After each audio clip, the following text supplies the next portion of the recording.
Hello दोस्तों, इस video में हम लोग मिलराइट फिटर के इंटरव्यू में पूछे जाने वाले क्वेश्चंस और उसके आंसर को देखने जा रहे हैं। इस चैनल पर और भी कई fitter, welder and mechanical engineering के इंटरव्यू क्वेश्चन एंड आंसर पहले से हैं। ऐसे इंटरव्यूज, क्वेश्चन एंड आंसर के अपडेट पाते रहने के लिए इस चैनल को सब्सक्राइब जरूर करें। तो चलते हैं हम मिलराइट फिटर के इंटरव्यू क्वेश्चन एंड आंसर पर, जिसमें हमारा पहला क्वेश्चन है मिलराइट फिटर का डेफिनेशन क्या है और एज अ मिलराइट फिटर की क्या क्या रिस्पॉन्सिबिलिटीज होती हैं।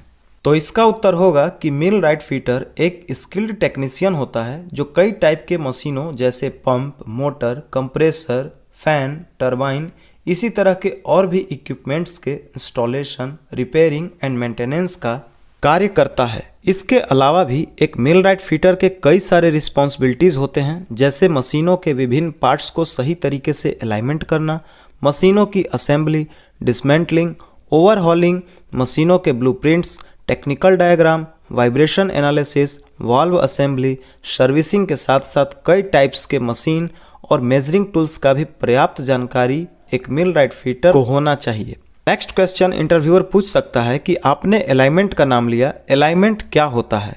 तो आप सबसे पहले अलाइनमेंट का डेफिनेशन देके शुरुआत करेंगे कि दो या दो से अधिक मशीनों के पार्ट्स जैसे शाफ्ट, पुली, गियर को एक ही सीधी लाइन या सही एंगल में सेट करने की प्रक्रिया है, जिससे कि वो बिना इम्बैलेंस हुए स्मूथली रन कर सके।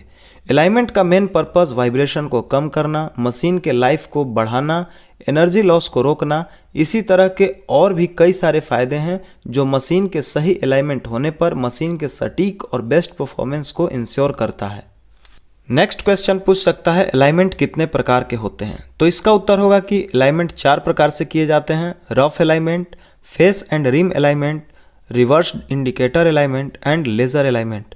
अगर अलाइनमेंट की कंप्लीट डिटेल्स के साथ वीडियो आप देखना चाहते हैं तो लिंक डिस्क्रिप्शन में है, आप देख सकते हैं।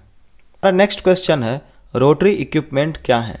इसका उत्तर होगा रोटरी इक्विपमेंट्स ऐसे मैकेनिकल इक्विपमेंट्स को कहा जाता है जिनमें एक या एक से ज़्यादा कंपोनेंट्स जैसे शाफ्ट, इम्पेलर या रोटर रोटेशनल मूवमेंट में होते हैं, जैसे pumps, compressor, blower, fan, turbine, agitators, gear box आदि।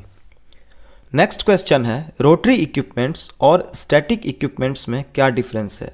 तो इसका उत्तर होगा रोटरी इक्विपमेंट्स और स्टैटिक इक्विपमेंट्स में मेन डिफरेंस उसके ऑपरेशन के तरीके और मूवमेंट पर बेस्ड होते हैं।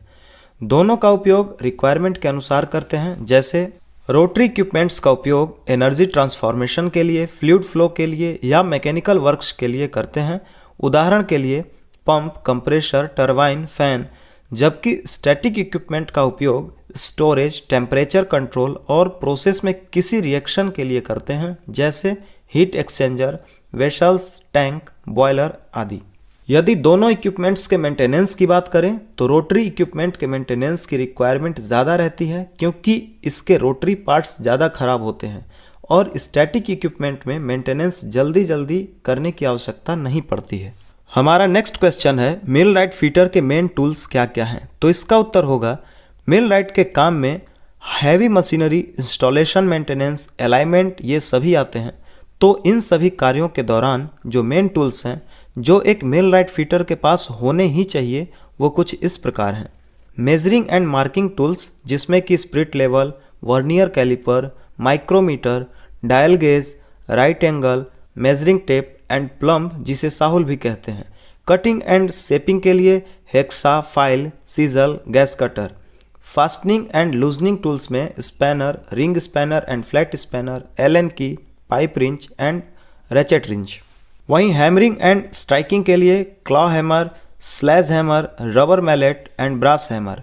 लिफ्टिंग एंड पोजिशनिंग के लिए hydraulic jack, chain pulley, shackle and slings. Drilling and tapping के लिए drill machine, tap and die set. साथ ही विशेष टूल्स जैसे angle grinder, puller set, hydraulic press, feeler gauge, और अंत में इंपॉर्टेंट सेफ्टी टूल्स जैसे helmet, hand gloves, safety glasses, shoes इत्यादि। हमारा नेक्स्ट क्वेश्चन है गियर में बैकलेस से आप क्या समझते हैं। तो इसका उत्तर होगा गियर के टिथ के बीच का वह डिफरेंस जो दो जुड़े हुए गियर ड्राइविंग एंड ड्रिवन के बीच रहता है, यह वही स्थान है जहां गियर के टिथ पूरी तरह से एक दूसरे के कांटेक्ट में नहीं आते हैं। नेक्स्ट क्वेश्चन इंटरव्यूअर पूछ सकता है कि गियर में बैकलेस क्यों जरूरी है। तो इसके 2-3 मुख्य कारण हैं जिसे कि आप बताएंगे, जैसे थर्मल एक्सपेंशन। मशीनों के ऑपरेशन के दौरान टेम्परेचर बढ़ने पर गियर का भी आकार कुछ एक्सपेंड होता है। बैकलेस में यह इंश्योर करता है कि एक्सपेंशन के बावजूद भी गियर स्मूथली वर्क करता रहे। दूसरा कारण ल्यूब्रिकेशन के लिए स्पेस। गियर के टिथ के बीच थोड़ा अंतर ल्यूब्रिकेंट्स को अच्छे से वर्क करने के लिए स्पेस मिल जाता है। तीसरा मेन कारण है ओवरलोड से बचाव। बैकलेस में इंश्योर करता है कि गियर के टिथ पर ज़्यादा प्रेशर ना पड़े। नेक्स्ट क्वेश्चन हो सकता है गियर बैकलेस के निगेटिव इफेक्ट क्या क्या हैं। तो इसका उत्तर आप देंगे, ज़्यादा बैकलेस से गियर सिस्टम में झटका यानी कि जर्क लग सकता है और बहुत कम बैकलेस से गियर के जाम होने के कारण बन सकते हैं। नेक्स्ट क्वेश्चन पूछ सकता है कि गियर में बैकलेस का मेजरमेंट कैसे किया जाता है। तो इसका उत्तर आप देंगे, बैकलेस को नापने के लिए डायल इंडिकेटर का उपयोग किया जाता है। ड्राइविंग गियर को स्टैटिक यानी कि स्थिर रखते हुए ड्रिवन गियर को मैनुअली घुमाया जाता है और डायल के माध्यम से गियर दांतों के बीच का जो डिफरेंस है उसे मेजरमेंट किया जाता है। यदि दो गियर एक दूसरे के साथ काम कर रहे हैं और उनके दोनों के टिथ जहां मैच हो रहे हैं उस जगह पर फीलर गेज से चेक करने पर अगर गैप 0.1 mm आता है तो यही 0.1 mm उस गियर का बैकलेस होगा। मिलराइट फीटर के क्वेश्चन एंड आंसर के इस वीडियो में इतना ही। मिलते हैं नेक्स्ट वीडियो में ऐसे ही और इम्पोर्टेंट टॉपिक्स के साथ। बाकी ये वीडियो पर दी गई जानकारी आपको कैसी